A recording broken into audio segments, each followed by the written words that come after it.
They got me there very quickly.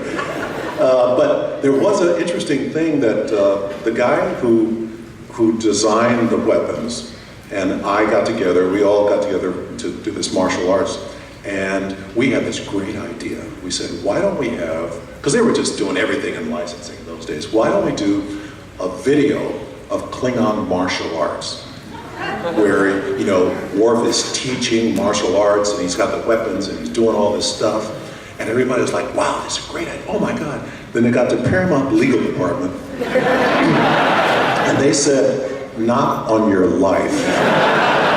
He says they could just see the lawsuits flowing in from kids, you know, like getting the martial arts and slicing up their little sisters, you know, and oh my God, you know, well, Worf said I could do it, you know. It's okay, you can shoot your little sister, but you can't slice her up. But they, Sorry, have to get that one out. I'm sorry, I know I'm in Atlanta, but I have to make my point. What? It's true! You can shoot someone and not get away with it, but if you slice them up, you get sued. Oh, doesn't make sense to me. Okay. Yeah, that's the story. That went down like a cup of hot stick in Atlanta.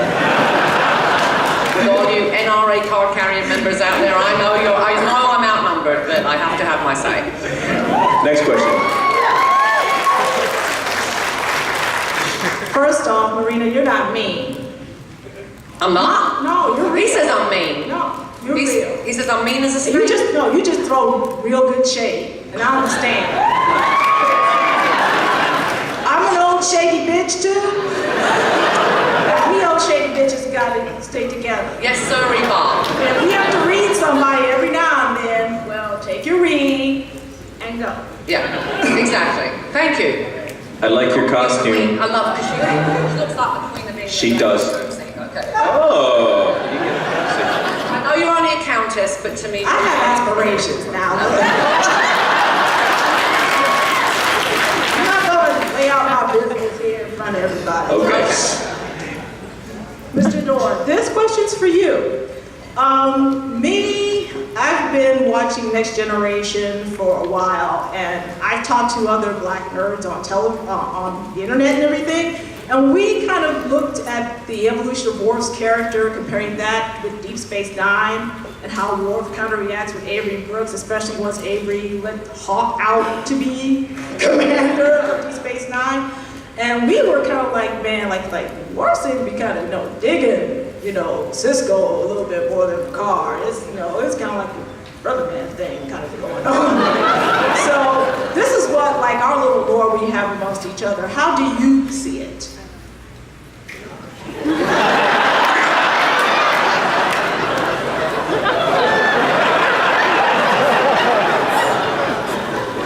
He digs them. You dig them. You know what?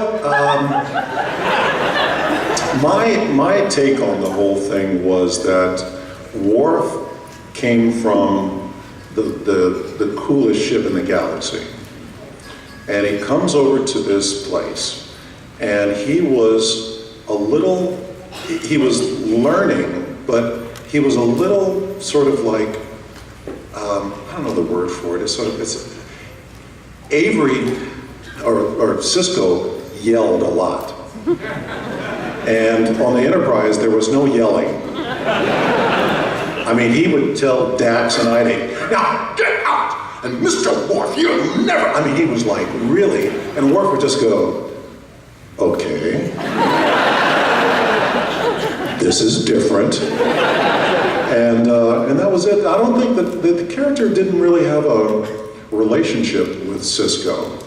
He respected him for a lot of stuff, but it was a different type of feel that, and that's why I guess the first season over Deep Space, I suggested to the writers that Worf is really uncomfortable in this place, and he wanted to go someplace to be by himself.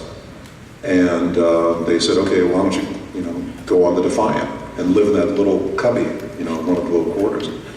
And so he was uncomfortable with everybody, but there wasn't any bro thing going on with him. I mean, they didn't, they weren't like, hey man, that's some cool shit. Just wasn't. Sorry. Oh, careful. Hello. Like, Hi. First of all, I just want to say thank you for hours of entertainment, and not just entertainment, but thought-provoking entertainment, all of you. Thank you.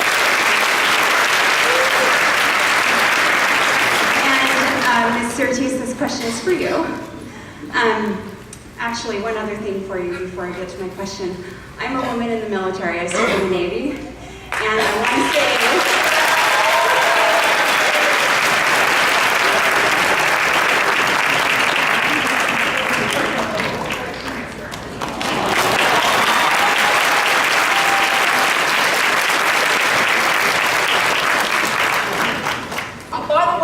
military, and I know I shouldn't be saying this in Atlanta because half the audience is military, but if you have served our country, you get a free autograph at my table, okay? so,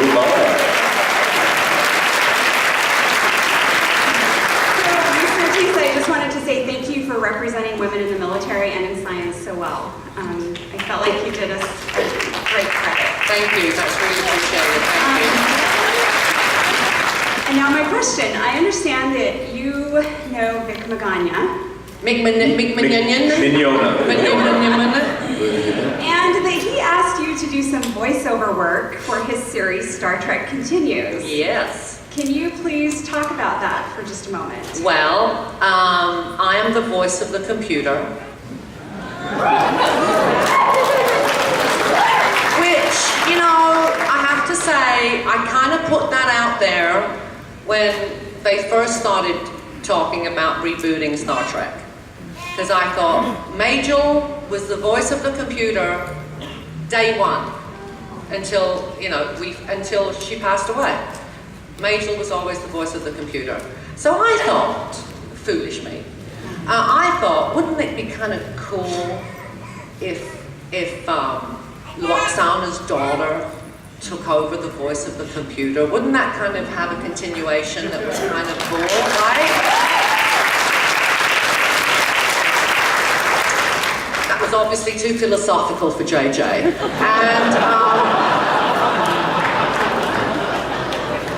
Can I, you know what? what? I have a question. Okay. Talking about the new Star Trek movie. Well, which we weren't, but anyway. Well, you did say J.J. Abrams. I did, but I wasn't talking about Nicely Anyway, said. go ahead. When Kirk died, or kind of died, wasn't it like a strange thing, and I don't know why they did it, that they actually transplanted that whole scene from the Wrath of Khan to that part, and they just mixed the Mix their metaphors. mix them. I mean, did you guys notice that, or? Oh, did they notice that? No, they don't Well, wait a minute. think Okay, about but stuff. my question is, I mean, what did you think about that? Did you think it was odd, or did you? Well, okay. How many people thought it? How many people liked it? Okay, no clapping, just hands. How many people thought it was odd? They thought it was odd. I thought it was odd. That's very interesting. Anyway, So anyway, when Vic asked me to be the voice of the computer, I was thrilled because I loved Majel, and it's my little homage to her that I'm continuing her work. Thank you. And they're screening the episode tonight at 7:30 with Vic Magana there and a Okay, couple of the producers. Manana. Yeah. He's Italian, Yeah, it's not whatever. funny name, whatever. Too many consonants in his name. Yes, so I want to start by saying up until 3 weeks ago, I had only ever seen one episode of The Next Generation until my roommate convinced me to watch it. I have now seen every single episode. Oh my God! In 3 weeks? Oh my.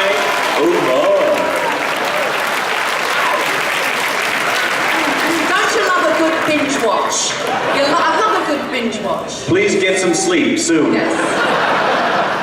However, my question is for Mr. Delancey. My favorite scene in the entire series was when you're sitting in Picard's ready room and you are discussing Shakespeare. My question is, what was y'all's relationship like off the set?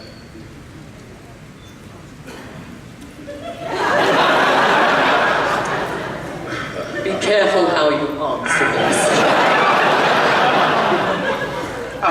We didn't really have much of a relationship off the set. I mean, I like Patrick. I think he likes me. Our relationship, we worked with each other for about 10 days or so, 2 weeks maybe before we did the show. He was hired, clearly, and I was hired, and I don't know if anybody else was hired at that time because we just kept on having, rehearsals of our scenes. And then I left to go and do another show, and then I came back well into the shooting of the pilot.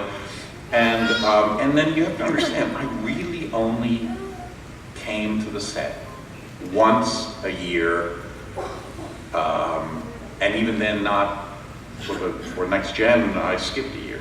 So Jonathan would take me aside and say, you are the litmus test. Tell me what you see this year. So we'd have a little conversation like that. Patrick and I we were placed in adversarial positions. So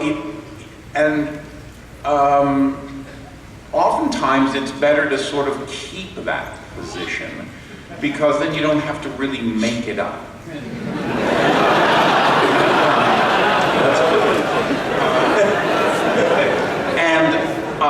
And so it was a who's on top sort of, which is the subtext. You have to understand, there are the words and what the words say, but then there's this whole other, and that's just the tip of the iceberg. There's hopefully the bottom part of the iceberg.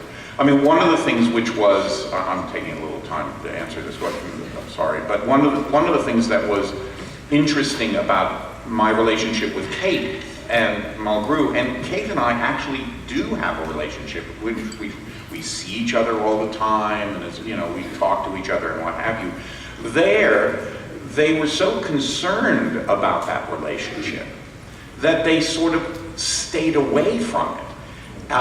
They were so concerned that the character of Janeway would become somehow enthralled or infatuated by Q. And you kind of went, oh, but no, we have to go there because the audience expects that. And we have to get really, really close, and the audience would be going, oh. To be able to, you're taking a huge paintbrush off, or a huge color off the palette. With Patrick and I, it was frankly easier to play with him. With Kate, it was not quite so easy to play the scenes with her because we weren't supposed to go into that territory.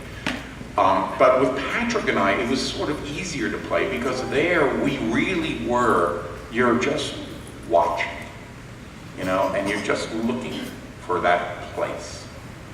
And so that gives you a secret, it gives you all those things which are fun to play, and therefore, I think, made for better scenes between Patrick and I. Thank you. I want to echo everybody's been before me, and thank you guys so much for being here and for being such a huge part of my childhood. It's really amazing. Cool. I have kind of an off-topic question for John, though. I just want to hear about your brief time on Breaking Bad and what it was like. What it was like working with Brian and Aaron, and if you had a favorite moment from your time on that. Brian, all of those people are consummate actors. They have something that no actor can get beyond. If you don't have the material, you really cannot fly. Vince is one of the best writers one of the best writers ever.